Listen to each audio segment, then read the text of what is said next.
अगर आप भी एक ऐसे स्टूडेंट हैं जो इस बार पॉलिटेक्निक फर्स्ट सेमेस्टर का पेपर देने वाले हैं तो सुबह के 5 बजे इस वीडियो में आप सभी का स्वागत है। और आप सभी हमेशा ध्यान रखेंगे कि अगर आपने इस चैनल को यानी पांडित्य टेक्निकल चैनल को सब्सक्राइब किया हुआ होगा तो रोज़ सुबह 5 बजे आपको इसी तरीके के वीडियो का नोटिफिकेशन मिल जाएगा। आज से हम आपके पॉलिटेक्निक फर्स्ट सेमेस्टर की तैयारी अच्छे तरीके से स्टार्ट करने वाले हैं। तो ये वीडियो नंबर फर्स्ट है जो सुबह 5 बजे आपको मिलेगा। चैनल पे 2 वीडियोस मिलेगी। चूँकि आज पहला वीडियो है इसलिए मैं पूरी डिटेल्स अभी थोड़ी सी टाइम लेके बता देता हूँ। सुबह 5 बजे रोज़ आपको एक रिकॉर्डेड वीडियो मिला करेगी। अगर आपको लाइव क्लास करना है तो शाम को 8 बजे आप हमारे चैनल पे आइए, लाइव क्लास चलेगी। ठीक है स्टूडेंट्स, और इस वीडियो को देखने के लिए आपको हमारा चैनल सब्सक्राइब करना पड़ेगा ताकि आपको 5 बजे सुबह में नोटिफिकेशन मिल जाए और आप सबसे पहले इस वीडियो सीरीज़ के माध्यम से बनने वाले इम्पॉर्टेंट क्वेश्चंस की प्रैक्टिस करें। इस वीडियो सीरीज़ के माध्यम से हम सारे सब्जेक्ट के सभी इम्पॉर्टेंट चैप्टर्स की सभी इम्पॉर्टेंट क्वेश्चंस को डिस्कस कराने वाले हैं एक एक करके। आज से और एग्ज़ाम तक आपकी ये सीरीज़ कंटिन्यूअस चलेगी। अगर आप सपोर्ट करते हैं तो एक भी दिन मैं वादा करता हूँ कि मिस नहीं जाएगा। अब आइए स्टूडेंट इस वीडियो की शुरुआत करते हैं और 5 नंबर के क्वेश्चंस को आज हम डिस्कस करेंगे जो कि अप्लाइड केमिस्ट्री से होने वाला है। अप्लाइड केमिस्ट्री के ईंधन चैप्टर से 5 नंबर वाले 2 इंपॉर्टेंट क्वेश्चंस की हम प्रैक्टिस करने वाले हैं। तो आइए फटाफट से क्वेश्चंस पे आते हैं और देखते हैं कि हमारा क्वेश्चन क्या है। ये क्वेश्चन स्टूडेंट आप देख सकते हैं कि आपके एग्जामिनेशंस में 2019 में पूछा जा चुका है। और क्वेश्चन आप यहाँ से देख सकते हैं। क्वेश्चन क्या है? क्वेश्चन कह रहा है कि ईंधन क्या होते हैं, व्हाट इज़ फ्यूल। और ये क्वेश्चन 2019 में पूछा गया है।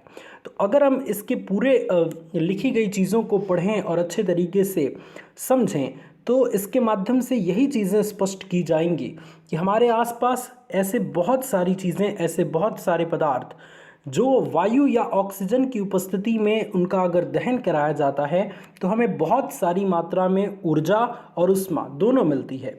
तो ऐसे पदार्थ, ऐसी वस्तुओं को हम ईंधन कह सकते हैं।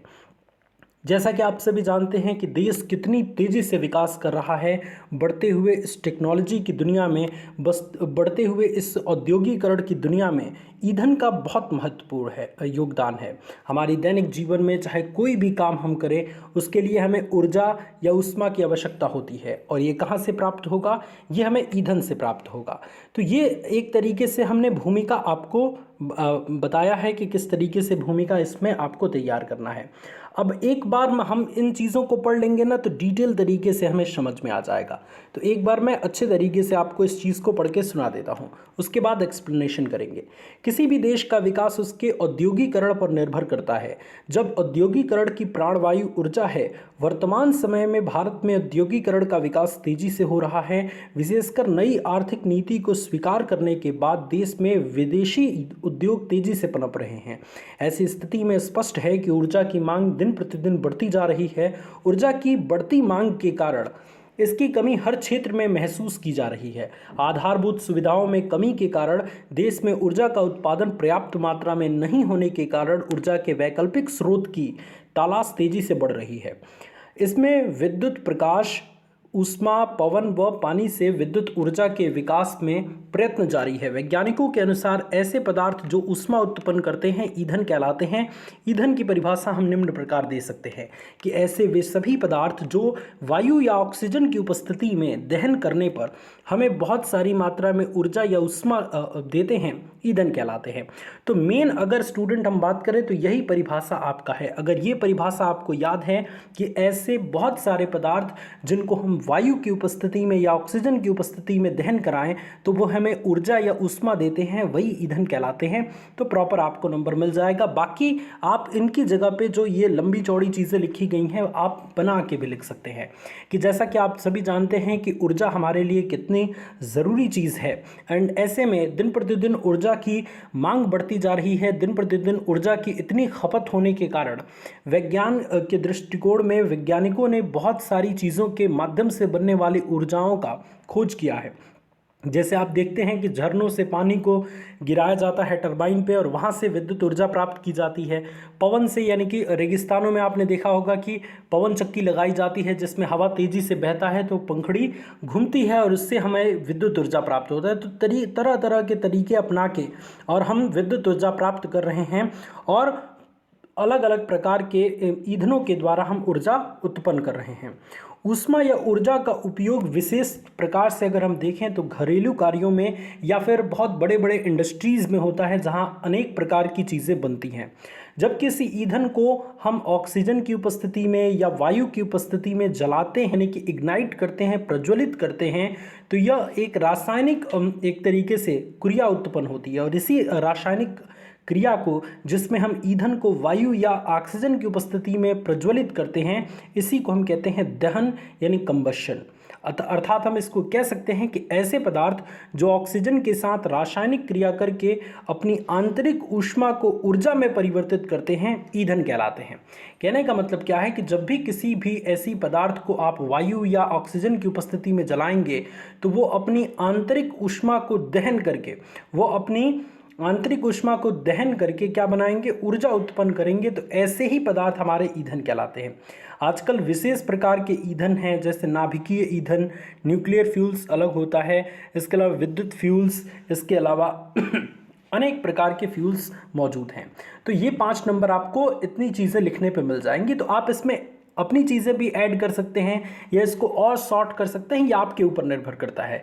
ज़रूरी नहीं कि ये जो लिखा है एकदम रट लें और उसको जाके छाप दें, ये कोई बहुत बड़ी चीज़ अच्छी वाली नहीं होती। आप थोड़ा सा दिमाग लगाएं, बड़ी क्लासेस में जा चुके हैं तो आप इसमें और भी चीज़ें ऐड कर सकते हैं, है ना। ठीक है, अब आगे की तरफ चलें तो दूसरे प्रश्न के बारे में हम देखते हैं। ये जो दूसरा प्रश्न आप अपनी स्क्रीन पे देख रहे हैं बच्चों, ये भी आपको 2019 में पूछा जा चुका है। इंपॉर्टेंट क्वेश्चन है और इस चीज़ को आप ध्यान रखेंगे। अगर दूसरे प्रश्न पे हम देखें तो ईंधन का वर्गीकरण पूछा गया है कि ईंधन कितने प्रकार के होते हैं और कौन कौन से होते हैं। तो आइए अच्छे तरीके से एक बार हम डिस्कस कर लेते हैं। बच्चों, अगर हम देखें तो ईंधन मुख्य रूप से 3 प्रकार के होते हैं। अगर हम ऊपरवार तरीके से देखें तो ईंधन 3 प्रकार के होते हैं। पहला है ठोस ईंधन, दूसरा है द्रव ईंधन और तीसरा है गैस ईंधन। अब अगेन स्टूडेंट, इन तीनों प्रकार के ईंधनों को भी हम 2 भागों में वर्गीकृत कर सकते हैं, जिसमें पहले में आप देखेंगे ठोस ईंधन को हम 2 प्रकार से वर्गीकृत किए हैं।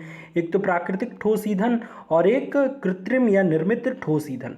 मतलब जिन ईंधनों को हम प्रकृति द्वारा प्राप्त करते हैं, प्रकृति द्वारा प्राप्त करते हैं, प्राकृतिक ईंधन कहते हैं। जैसे लकड़ी हमें प्रकृति से प्राप्त होती है तो ये प्राकृतिक ठोस ईंधन हो गया। कोयला हमें प्रकृति से प्राप्त होता है तो इसे हम कह सकते हैं प्राकृतिक ठोस ईंधन। ठीक है बच्चों। अच्छा, अब अगर हम देखें दूसरे टाइप की तो ये होता है कृत्रिम। तो लकड़ी का कोयला, इसके अलावा कोक, इसके अलावा चारकोल, इसे हमें खुद बनाना पड़ता है तो इसलिए हम इसे कृत्रिम ठोस ईंधन कहेंगे। अब दूसरी चीज़ द्रव ईंधन भी अगर आप देखेंगे तो द्रव ईंधन भी 2 प्रकार का होता है। एक तो प्राकृतिक द्रव ईंधन और एक कृत्रिम द्रव ईंधन।